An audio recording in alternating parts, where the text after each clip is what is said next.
This is a case study based on the events of Carol Carr, a mother of 2 sons who had Huntington's disease.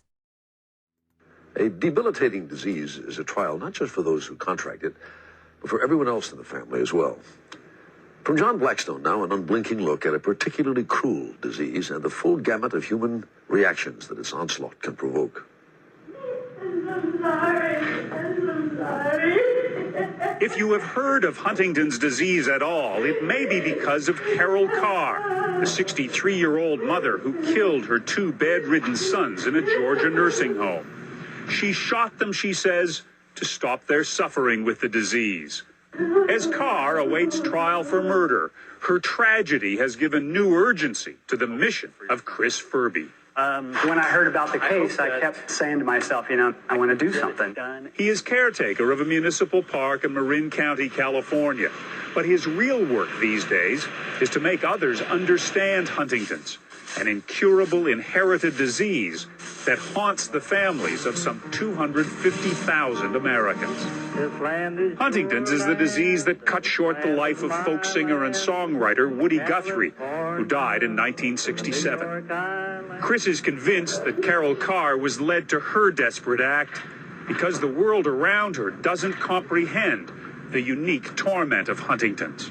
She would go in day after day and see her sons, deteriorating to a point where, they can't do anything. On June 10, 2002, tragedy brought a mother to the breaking point. In 2002, Carol Carr, 63, was charged with 2 counts of malice murder in the death of her 2 adult sons. Authorities in Georgia said she fatally shot them over with a small caliber handgun in the nursing home where they were receiving care for a debilitating disease. Both men died of a single gunshot wound to the head. After the shootings, Carol Carr calmly walked to the lobby and waited for police. When questioned by police on the night of the shooting, Carol Carr told them that she didn't want them to suffer anymore. "It looks like her motive was a mercy killing," said Lieutenant Joe Esteens, a police investigator. So what was behind this terrible act? Huntington's disease had left her 2 sons, Andy Byron Scott, 41, and Michael Randy Scott, 42, helpless. They were unable to walk, feed themselves, or even think clearly. And the nursing home they were in made matters worse, according to the family. Their brother, James Scott, 38, was furious about the quality of their care. "I went down to see them Thursday. They were laying there naked and laying in pee," James Scott stated. "She gave it her all, taking care of them even while they were in nursing home," Scott said. "She would go there as much as she could. She would change their bed linen and give them drinks." Carol Carr was at her wit's end. "She was depressed all the time," recalled her niece, Debbie Henry. "She just didn't know what else she could do for the boys. It's just a sad situation." Journal-Constitution reporter Carrie Teagarden, in a story the next day about problems at the Sunbridge nursing home, gave credence to Scott's claims.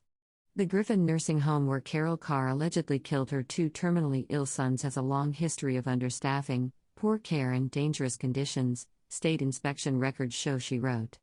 In November 2000, conditions were so hazardous at Sunbridge Care and Rehabilitation that inspectors cited the facility for 5 violations that placed residents in immediate jeopardy of serious injury or death. Huntington's disease was not new to Carol Carr. Not only did her sons suffer from the degenerative disease, but Carr had also lost her husband to Huntington's disease. The disease is inherited and can afflict an entire family.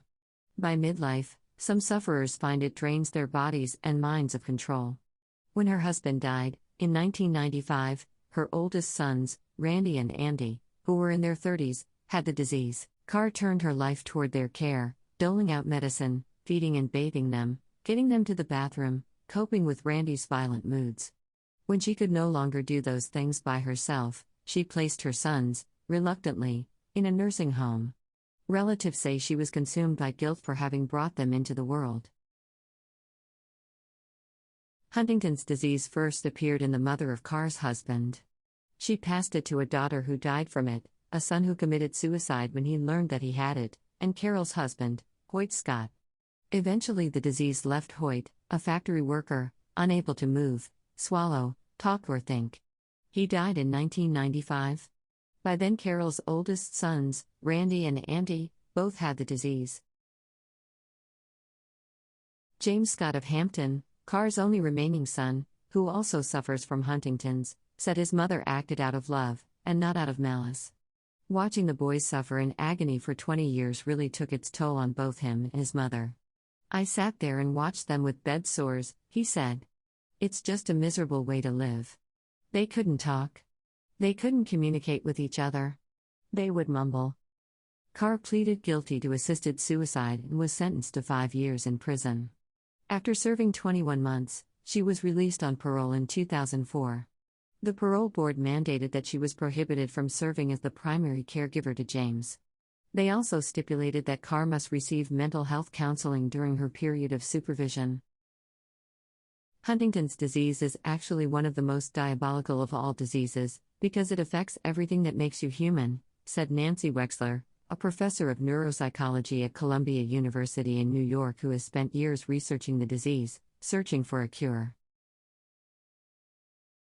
Wexler's own mother died of Huntington's, and she understands how a family could come to the breaking point. This is one of the all-time cruelest diseases in the entire world, in the entire planet, she said. It is just appalling and has devastating, deadly impact on every person that comes in contact with them. The case of Carol Carr and her sons continues to impact the conversation on the issue of mercy death, mercy killing, allowing to die, and other issues of suffering.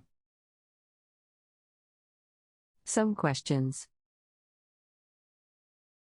Do you think you could be pushed to the edge to take action similar to Carol Carr? Do you think this should be classified as murder? Do any ethical theories from this course support her action? In this case, there was punishment. Do you think her punishment fit the crime? These are some things to think about.